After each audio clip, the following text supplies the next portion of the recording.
the lawyers are saying, look, 21 days to front load, or 21 days to put all your documents and all your witnesses together and file your petition. It's not enough time to do the work.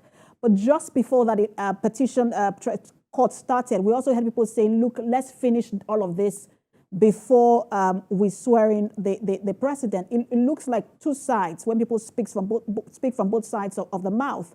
But do you think that it was an issue of the time frame, or is an issue of lawyers who didn't do their work? Or where is, in all of this, where do you find the challenge? Well, if you have an issue with the time frame provided by the Electoral Act, then the time for you to complain about it is when the Electoral Act was being put together. This Electoral Act, for instance, is not an old act. It's an Electoral Act that came into law in 2022. So if you had issues with the time frame, then you should have taken issue with that at that time, not when you're now filing your case. As they say, a bad workman will always complain about his tools. And let me address, because my father was an appeal court justice, he's now late. I really take exception to people attacking the integrity of the judiciary. I heard some people saying that the Supreme Court brought the case forward in order to protect the president from the FBI files that were to be released. And that's ridiculous and that's silly, because the whole thing, the time frame, when you hear the case, the time frame within which you must give judgment is governed by law. And I'm going to give you an example. In 2019, the Supreme Court gave their judgment on October 31st, 2019. Now, this year, in 2023, the Supreme Court is giving their judgment. They gave their judgment, rather, on October 26th, 2023. So you can see it's within the same time frame.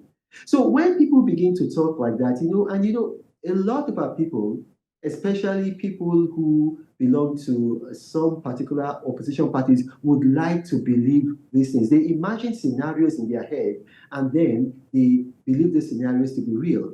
But when you're dealing with the law, you cannot look at perception. Perception is for media people. You have to look at facts.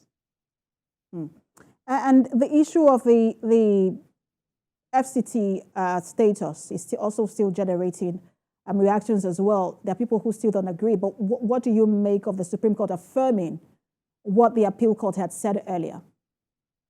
Well, I think it's just common sense. The Supreme Court didn't have to affirm it. I don't even believe the lawyers who were, putting that as their case, even believed in what they were saying.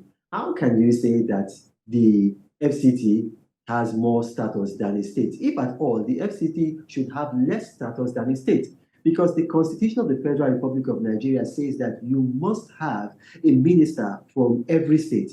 And then FCT does not have a state. So if FCT had the status of a state, or if they were equal to a state, then by the basis of that constitutional provision, then they should have had a minister. The FCT does not have to have a minister by constitution. So it was just silly. I think it was grasping at straws. It was desperation.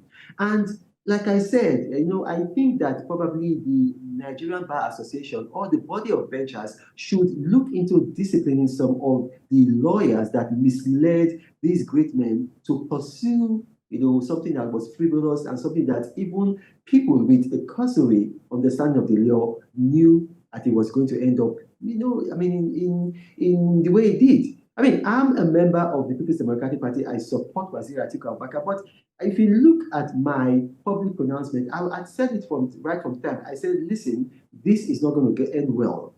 I wish my party well, but the thing there is that you cannot take a road going to Lagos and expect to land in Abuja.